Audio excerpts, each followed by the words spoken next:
Well, hello, good people. Welcome to Talk Tuesday, a series dedicated to empowering youth and families. This series is being brought to you by Steps Foundation, Inc., where advocacy meets the education for the betterment of young minds.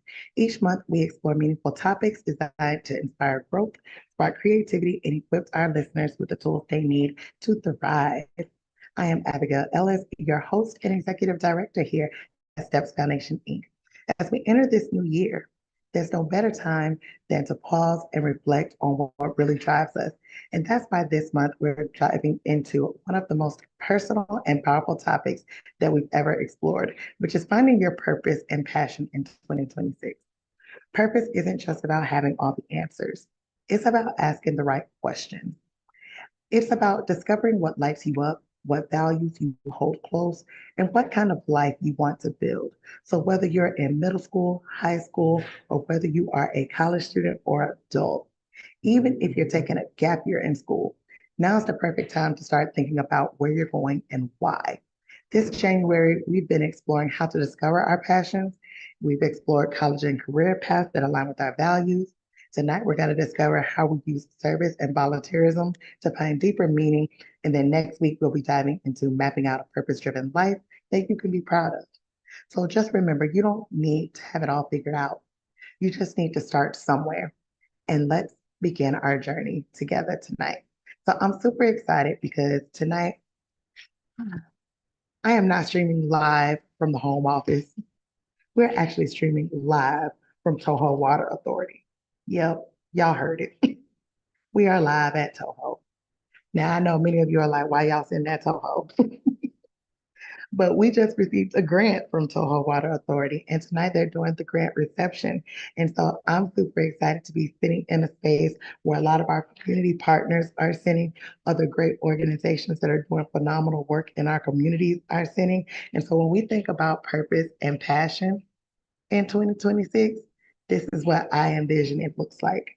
A room full of people that are out there doing things in the community and helping others along the way. So I'm excited for tonight's conversation as we talk about the role of volunteerism and service, because that's literally what we are looking at right now, a room full of service and servitude and gratitude. And so as we step into the conversation, oh yeah, Antoya, yes,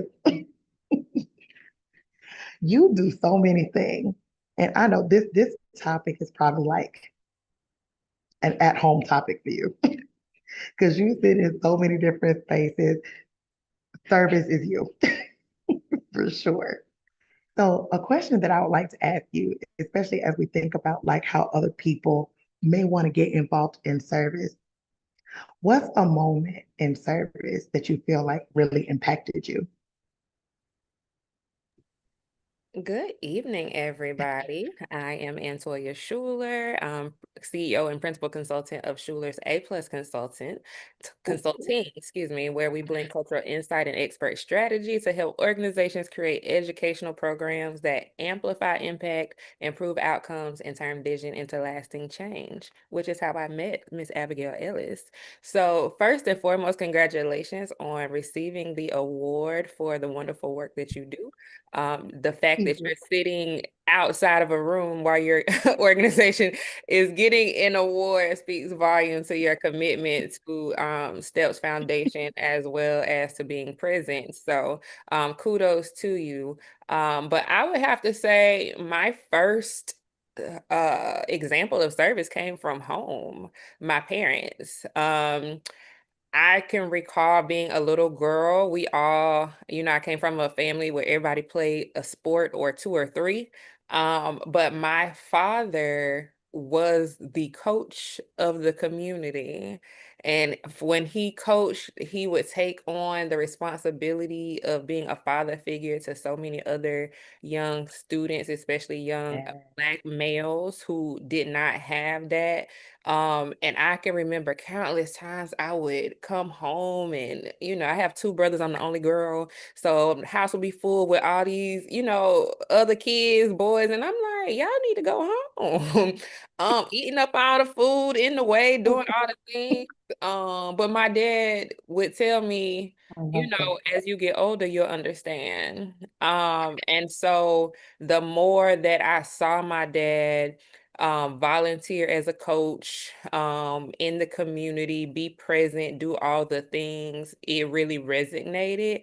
Um, and then as I just grew up, I started doing the things, whether it was at my church or through sports, and now, through clubs in school as an adult, through my current church, through Delta Sigma Theta Sorority Incorporated, where we say service is what we do. Okay. I serve Come on on now. I serve on boards that mentor young ladies. I volunteer in so many different spaces. And so I just think as you grow and you have those examples, especially being a first generation college student, I think about the programs and the experiences that my parents, put me in spaces with those community members who were giving back to help me navigate an experience that they did not have for themselves. So I think service has just always been a part of who I am and what I was raised seeing. And, it makes sense. So, and as an educator, it's all servant work. um, Yeah. we do this Yeah. out of love and out of, Yeah. the opportunity to impact others and young minds so that way they use the tools that we receive to make better decisions in their lives as they grow. So I think, you know, to the point, one of our sorors, Shirley Chisholm, service is the rent we pay for living on this earth. And so if Uh, you're not serving, you're not living a full life. You're not living the purpose that God designed for you. I think I'm gonna need to use that. We might need to play this back because I'm gonna need to use that and Feel tag it. feel free, feel free. It's like if you're not doing service, what are you doing?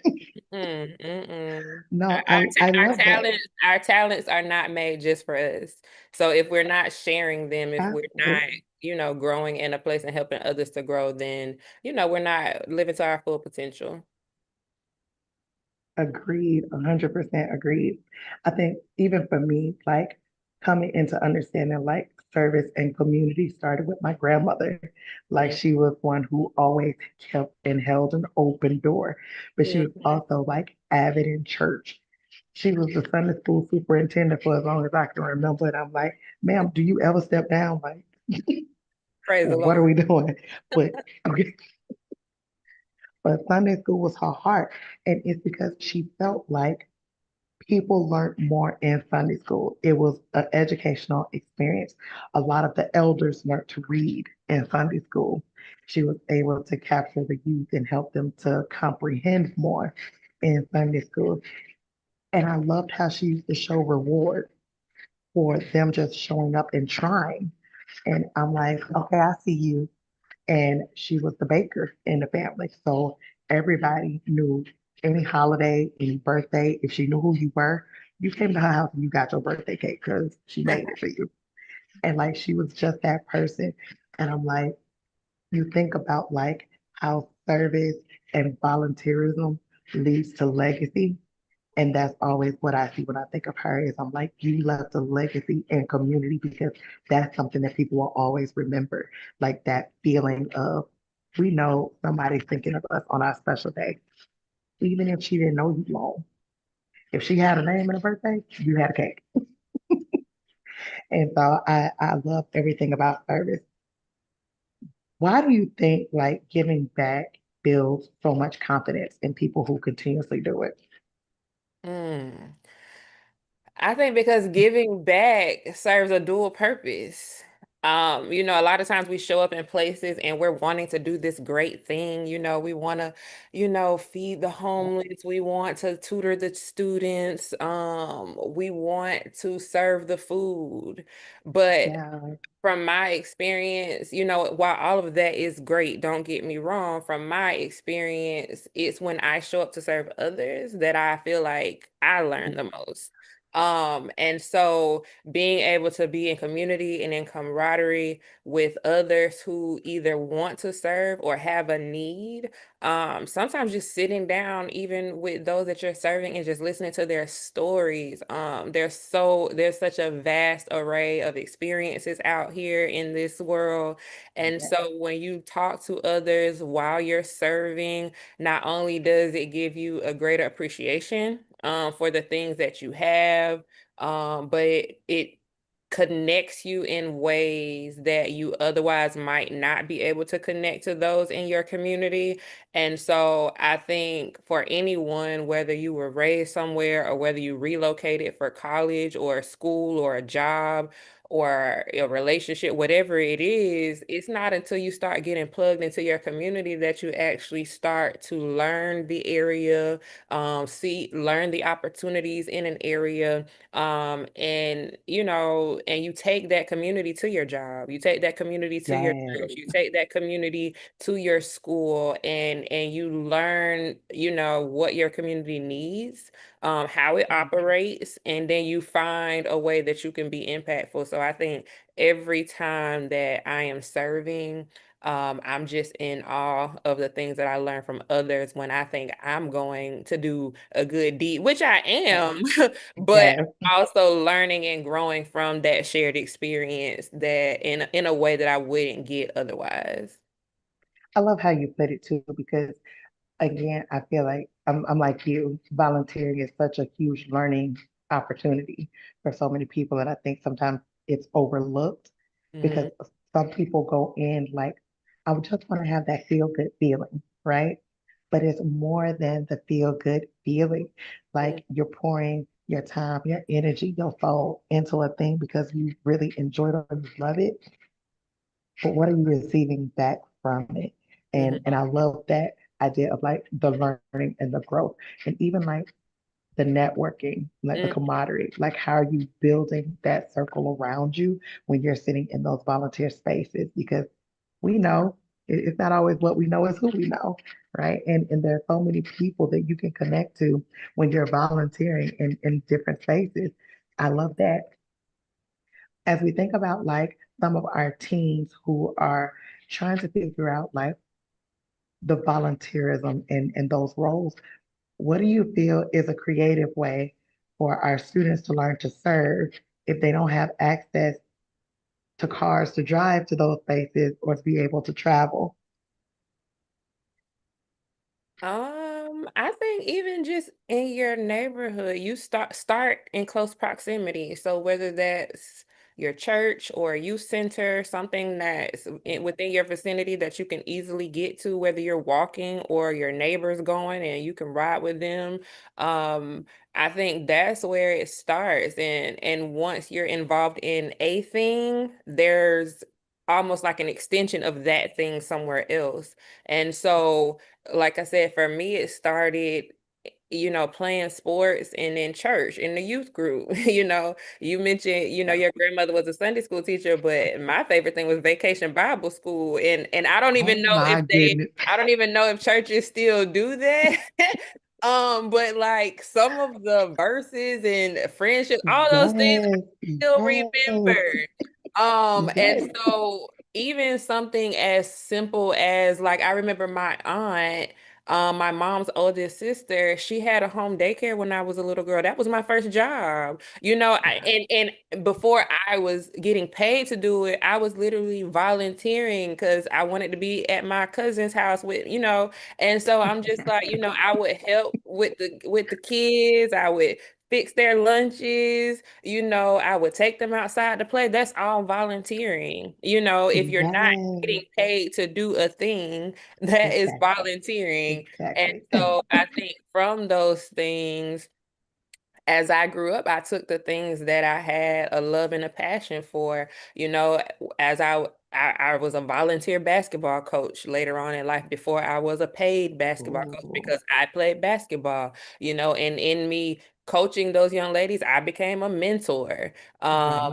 At church, I was, active in the youth ministry. I was, praise dancing on the praise team in the choir. That's volunteering my time and services. And then especially once you start getting into clubs and things, Future Business Leaders of America, National Honor Society, all these Yes, things absolutely. require community service. And Exactly. so, Exactly. and then as you go on into life, the other networks that you become a part of, a lot of jobs and corporations have service-based initiatives. If you join sororities and fraternities, service-based initiatives. I think again, your whatever is closest to you in your sphere of influence, start there. So if you can walk to a thing, you can volunteer at a thing. And like I said, even if it's volunteering at the at the neighborhood daycare or the community center or your church, you can definitely find some way to get plugged in. And also, if you tell adults in your space that you want to volunteer, Yes. They gonna even find one. even if you can't drive, they will find They gonna a find way they to they get gonna you take you. there. They will find a way to get you there. So yes, it's all about For seeing sure. those things you desire, and when the right people are in your space, they will make it come to fruition. I love all those things you mentioned because it's funny. Like I think about how I started out doing community service, like outside of my grandmother and watching her do all the things. I used to go to work with my mom. My Mm-hmm. mom worked at a nursing home, and so I used to walk around with a little water pitcher, the ice cup. I'm like, "You want some water, honey? You want your nails painted?" And like that became my community service. But I love how you also incorporate school. A lot of students who are joining clubs, doing, anything in sports, typically have some type of community service tied to them or a community service obligation. And so I love that too. And some schools give students a list of places where they can go and get those community service hours. But again, like there are so many different ways and opportunities, but I love all those responses. Like, yeah, y'all better check in with some of them adults. Real. And your school counselors, and Yeah, hopefully you have a great school counselor. As a school counselor myself, I'm no longer in an active school counseling role, but I am still very much certified. And I like to, recommend students to things that I know about or other like counselors who are right. in their schools. If I have a relationship with them, I'll say, hey, did you go see Miss such and such and such and such and such? Because we always would get opportunities in the community to share with our students, scholarships that were based on community service, all these things. And so Yeah, you always want to make sure that, as the adult with the knowledge, that you're sharing that with students. And then, it's one of those things where like I give you the information, you do with it what you want, but you can't exactly. say that you did not know. Don't know. Yeah. Yeah. Let me just say something. 'Cause listen, if they came to you, they done hit the mother load because you got all the organizations in your back pocket. Thank you. Thank I you. gotta look at that toy sometimes and be like, girl, what organization don't you know? Listen, but to that point, it speaking of making relationships and partners, Right, I was exactly. serving through my sorority in a youth-based program and met my colleague who is in a I love it. fraternity leading youth-based programs, and now here we Yes, are in this space exactly. that literally Exactly. connects nonprofits doing a plethora of types of service, whether it's children, adults, healthcare, performing arts, all of the Yes. things, business, finance, mental health. Like we have partners who do Yes. so many different things. And so I call us the New Age Green Book, because if somebody comes and says, hey, do you have a partner that does X, Y, and Z? I promise you that in the 300 plus Got 'em. organizations that we have, somebody does it. And in the rare occasion that somebody doesn't, somebody Yes, knows somebody that does it. exactly. So I And I love being love able that. to plug those community agencies to schools, families, other organizations where we can work together and collaborate. 100%. I love that because it's so funny because people are like, Abby, who don't you know? I'm like, listen, we got to know people because when we got people in the community that are looking for things, I'm not gonna go and reinvent the wheel, honey. Look, we Mm-mm, got community partners that do it and they do it well. So I want to be absolutely. able to send them that way. And if there's somebody that we don't know, trust one of these community partners know them. So we could just go put out an all call. Hey, we are in need of X, Y, and Z. You Hmm. have it. Absolutely. But I'm I like, I mean, love it's that. only so many hours in a day. So there's, Okay. like you said, there's no need of me taking on more when somebody else specializes in it. Exactly. Exactly. I'm gonna stay in my lane. Hmm. How do you think teams can inspire other teams to get involved in community service work? Oh my gosh, just really by just sharing. I mean, I promise you. I'll say growing up, I think as the student athlete, a lot of times people, for me, this was my experience. A lot of times, other people, students, other adults, like they would just have this idea of who you are and not Mm, know what all you bring to the table. I've even yes. had, as a child, I even had adults that spoke negatively because they thought, oh, I was just an athlete. And I'm like, no, ma'am, no, sir. Okay. I'm in the top of my class. I'm in all these clubs. I do all these things. And there were actually a couple of adults that, when I became an adult, literally came back and said, you know what? I never said this, but I kind of thought you were this, and this when you were a kid, but you're not. And I'm like, yeah, I know you thought that. I could tell by the way you looked at me. But, at the end of the Wow. day, when you're doing great things, people will, do what they Yeah. do. But as a Yeah. young person, the platform is there, especially today with social media and all the things that, gaming, how you can chat in the gaming and do all the things with Yes. people across the nation.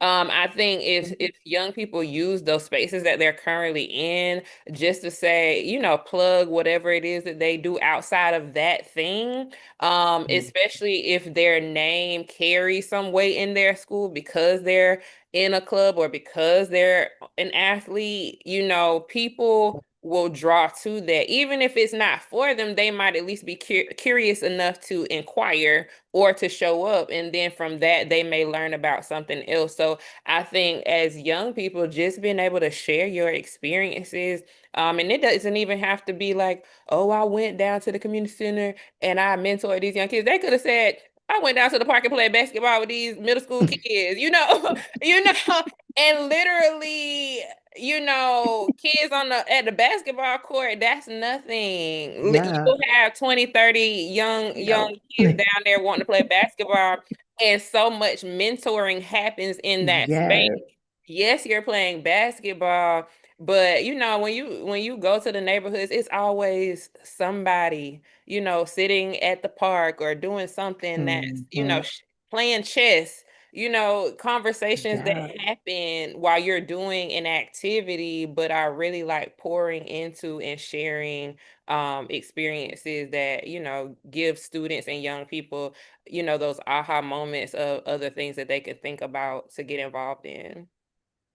I love that perspective, and I love the aha moments. And you are so right, sis. Because listen, so many things will happen sitting in that park, like so many things. And I love how you mentioned like the guys that'll sit at the table like playing checkers and chess, or even like if they're just sitting on the bench just having genuine conversation and Hmm. they're watching. And sometimes the students will just approach, Hmm. and then that's how you get to have those intergenerational Hmm. conversations and understandings and that mentorship. And even sometimes tutoring is happening in those Hmm. same conversations. It's true. So Yeah. like volunteerism literally will happen Hmm. And Kind sometimes of it's not like, even them inquiring, but if right, the older person right, comes from a space where you could check kids. I know nowadays people don't like you talking, but they literally could say, you know what, young man or young lady, you shouldn't be doing that. And that literally right. will start a conversation. So it's good, bad, or Yeah, indifferent. But I think if the heart posture is correct, then it all equals to the absolute, same outcome. absolute, absolute. I love that. I love that. Hey, Smith, Hello. I love it. So now I'm gonna ask, like, as we think about like how we all show up for like volunteerism, and when our students are getting ready to go into those roles and start volunteering, how can volunteering help our teams stand out for colleges or even stand out for jobs that they may be looking into going into? Well, I'll say just from an educator's perspective, being a school counselor and working in college admissions for a while, it makes a huge impact. If your end goal is to go to college, there are so many scholarships that require volunteer hours. Depending on your high school, it's required to even graduate. I know a lot of private schools have a Right. mandate on community service hours just for the sake of graduating high school. But those hours become dollars, bright futures. Yeah. If you're applying for other scholarships. And so Yeah. tell people, listen, I thank God I have 3 degrees and I have zero loans, zero debt, zero anything, because those scholarship dollars Okay. they did what they were supposed to do. And so yes, it's a lot of work on the front end to write the applications and do the submissions. But when you think about the return on the investment, Yeah. especially if your family cannot afford it, I remember my dad telling us at a young age, y'all all better get a scholarship because we don't have it, and we Right. all did what we were supposed to do. And so I just think like even just setting up your family to not be in debt in that way, and just to be able to go to college and just enjoy it, without the financial stress. If you can do it, Yeah. go for it. And then also understanding that scholarships don't stop your first year. You can be applying Correct. for scholarships all throughout your matriculation process. Once you declare your major, a lot of programs on campus have specific scholarships for specific majors. So there's always an area that you can look and seek dollars. And then as you volunteer in spaces, those can become jobs. Once you graduate or intern or do the things, and people will remember you from when you were volunteering. And so you can get access to those opportunities. So I think, it really is important and critical to start building that kind of, that desire or that focus on giving back while you're young. I love that. I love that. Man, I'm coming with one specifically to you. Hi. What? I don't get to answer that question like in my own Go question. ahead, Smith. I'll let you answer No, that no, no, question. no. I don't. This is your show, sis. You run this thing. Listen, because I'm like, I know you got a good one for this, what I'm about to ask you. But go ahead, answer that question though. Well, I think I'll just piggyback real quick on what sis said, and I think it's twofold when we start talking about volunteerism. One, you put yourself out there, you're exposing yourself to potential social, influencers, inspiration folks that might look at you. Um, and I think also it helps you, or maybe it helps you build your soft skills. I think everybody can do the hard skill, the task, the work, the job. But learning how to talk to individuals, learning how to listen to individuals, learning how to follow whatever that particular organization needs you to do. Now you're, going along with the program. So I think the soft skills aspect, when we start talking about volunteerism, I think is a critical component. As long, as with the component of the hands-on training as well, and exposing yourself to everything else. So I think those soft skills, because I mean, you guys know as well as I know, soft skills aren't taught in K through 12. And we get a lot of young folks entering into the college, entering the vocational schools, military, whatever, but and the soft skills are just a huge part of what's holding some of us back from that. So I think those soft skills are super beneficial from volunteering. And even to that point, Smith, like if it's funny that you bring that up because as we sit with some of our students, right, and we talk to them about creating their resumes and what that looks like, and I go, hey, let's start thinking about your soft skills. And they look at me like a deer in the headlights, like they about to get hit by the bus. Right, What you right. mean soft skills? I don't have that. I'm like, but you do. You have them, but nobody's telling you that that's what they are. Absolutely. Absolutely. And there you go. That's part of the problem as well. They're there. It's not that they don't have them. Right. They're, and man, I don't know why I was thinking about this today, sis, but like the evolution process is just like your garden. Your garden is not going Yeah. to grow. It's not going to produce any fruit if you do not nourish it and take care of it. Same with our children. If we don't Exactly. provide them with the nourishment, how do we expect them to learn soft Come skills? on. I don't know why I was thinking that, but that was that. But it is so true. So I'm loving hearing that that's the path you just went down. I'm like, yeah, them soft skills, baby. We know they got them. Hey there. We gotta make sure like they're able to say them and say them with confidence because they You say know, it and then it's like yes. a question mark. And so yesterday I was at an event, and I'm not trying to get off the subject, but I think it's important about the soft skills at an MLK event. And one of the young ladies got up there to read her poem. So she got the creative gene to write the poem, but it was clear that no one ever assisted her on projecting her voice out and being loud and confident with what she wrote. Now, that could be many different things, and I'm not knocking her for that. I thought she did fabulous myself, but I just think that soft skills Yeah. we got to start tapping in. Okay, you got the creative gene. That's awesome. Like I think Sis said earlier, like what is those other aspects Yeah. that we can tap Yeah. into to further nurture you in this volunteer world to prepare you for the next step? Because I think that goes back into communication and public speaking. How are we helping give them those opportunities so that their voices can be heard and then they get more confidence in spaces where when they're standing up before a crowd, they're good with projecting. They're good with even showing all the things because like the expression in your face and how you, yeah, I'm with you, Smith. I'm with you. No, for sure, for sure. So here's this one coming. Look, you ain't even got to mute. Come Man, on, my bad. this one's coming right to you. What makes service more meaningful than just checking a box?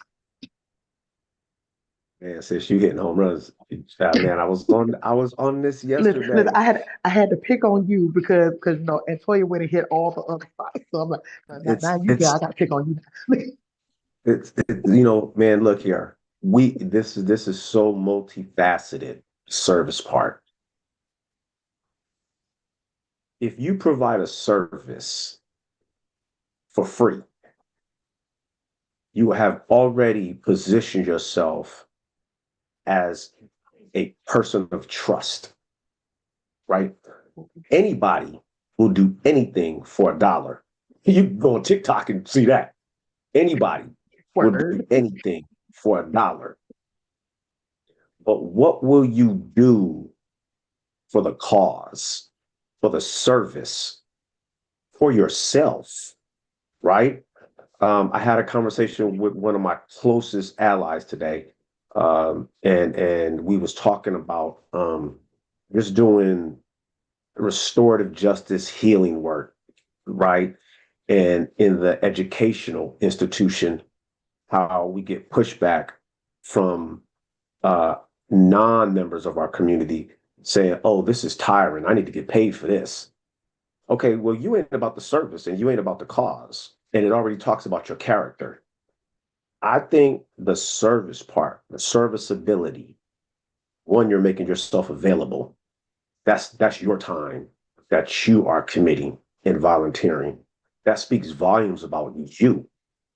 And then you sit in a space where you are providing either your service or your product to a to a group that is in need. Because let's face it, most folks that you service in a nonprofit volunteer position, or maybe not even a nonprofit, but even for profit, and you're volunteering, they're there for a reason. They either want the service or they want the product. And if you're willing to provide that service for free, again, it impacts you in a different way. And I've said this to young people. I'm 54. I have been broke my entire life. And when I mean that broke, $0. Like I live paycheck to paycheck. But it wasn't until maybe 5, 6 years ago that I figured out no matter how much money I had, I was never satisfied until I started doing what I'm doing now. And that's just giving back to the people and providing a voice for them to speak their truth and live their life. This ain't got nothing to do with me. I could have $1 million right now. It ain't gonna make my problems go away. You know what I'm saying? And I don't want to get all hyperbole and sensational, but $5,000 wouldn't have saved my mother's life. $10 wouldn't have saved my father's life. And we have to understand when we start talking about service, what that is and where it comes from. And if you're willing, and this is the great part about service, you volunteer your time, you provide that service. The wealth in your heart that is accumulated, I guarantee you will make you feel 10 times better than any dollar amount to put on that. I'm telling you. And I'm going to shut up after this, sis, because you know me. The service in a volunteer atmosphere disrupts oppression. Because understand this, if someone has to trade or barter or exchange anything of value or service or product, then they are oppressed. Understand that, young people. Now, I'm not here to talk politics or something, but I'm getting to the point in the root and what we can get from service. You uplift the whole community if you provide a service free. I'm done, sis. Not you gonna fly up with a mic drop. Look, You saw that face? I was about to go into my Huey P. Newton and Malcolm X. I mode. saw I'm telling you, I had to pull back. I mean, you're already there. He's like, I live in that and drop. state, sis. I'm done. Oh, I can tell by the background. And says he will come on here every time and do just that. He gonna hit us with a good nugget, and then it's like, I dropped the mic, I'm done. And I'm gonna stop on that note. And I'm like, that's what we're doing.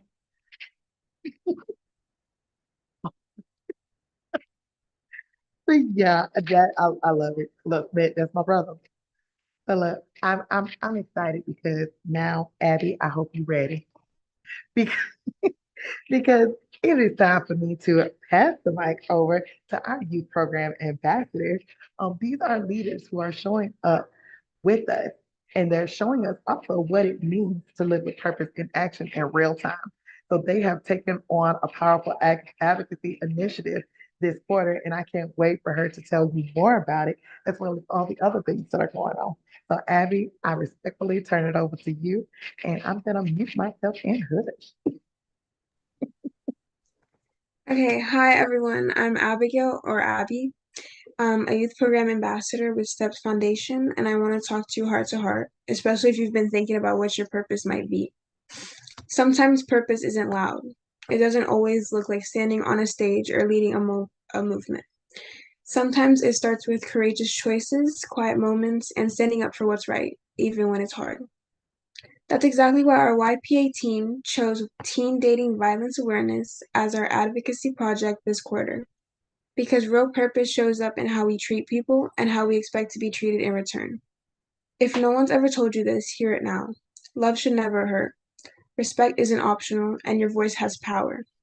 Whether you're in a relationship, thinking about one, or watching a friend struggle, know that you deserve to feel safe, heard, and valued. And if something doesn't feel right, you're not alone, and there's help.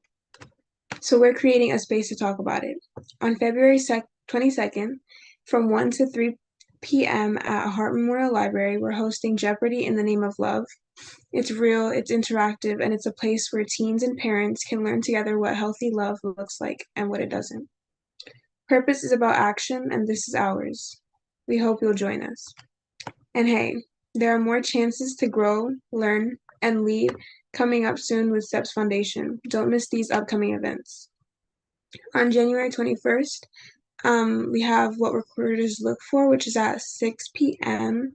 And we'll talk about job readiness, resumes, interviews, and leveling up your career game.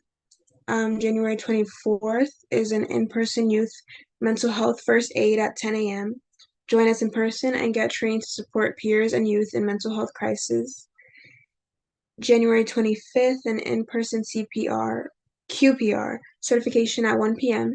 and your chance to earn another life-saving certification in suicide prevention. February 7th is the Color View workshop at 12 p.m., an art-based experience focused on mental health and identity. And you can come create, express, and connect. Thank you for listening, and don't forget, your voice matters, your safety matters, and you deserve relationships rooted in respect. Let's be the generation that makes that real. Let's go YPA. Listen, I'm so proud of my babies, and I can't wait for this event on the 22nd. So first of all, I know y'all about to do that. Do that. So if any of you are looking for a house, you can get registered. You can register at www.stepsfoundation.org/event. We definitely want to see you there. And so listen, this is my favorite part. Again, I can't be prouder than of my YPA students for coming in and doing some advocacy work and sharing some meaningful opportunities out here in the community. Finding your purpose isn't about pressure, it's about possibility. It's about giving yourself permission to grow, to explore, and to dream without fear of getting it wrong. Purpose isn't found in one big moment where everything suddenly makes sense. It's built through small intentional steps, through the risks that you take, the lessons that you learn, and the courage that you show up when you keep going on, even when the path isn't clear. Every choice that you make, every challenge that you overcome, every win that you celebrate becomes part of the story that you're writing. Whether you're just beginning to discover what lights you up, exploring college and career paths, giving back through service, or simply asking yourself, what do I want my life to stand for? Hear this very clearly. You are not behind, you are becoming, and your journey certainly matters. As we continue to step into 2026, I invite you to move forward with curiosity instead of fear, with courage instead of doubt, and with heart in everything that you do. Set your goals, the goals that reflect who you truly are. Honor your voice and celebrate your progress, no matter how small it may be. Because the life that you're building isn't just about where you're going, it is about who you are becoming along the way. And that is your greatest work of art. So thank you all for being part of Talk Tuesday this month. Remember, the power of positivity is always within you. So until next time, stay strong, stay curious, stay true to yourself, stay inspired, stay empowered, and keep leading the way. We'll see you guys next week for our last Talk Tuesday of January.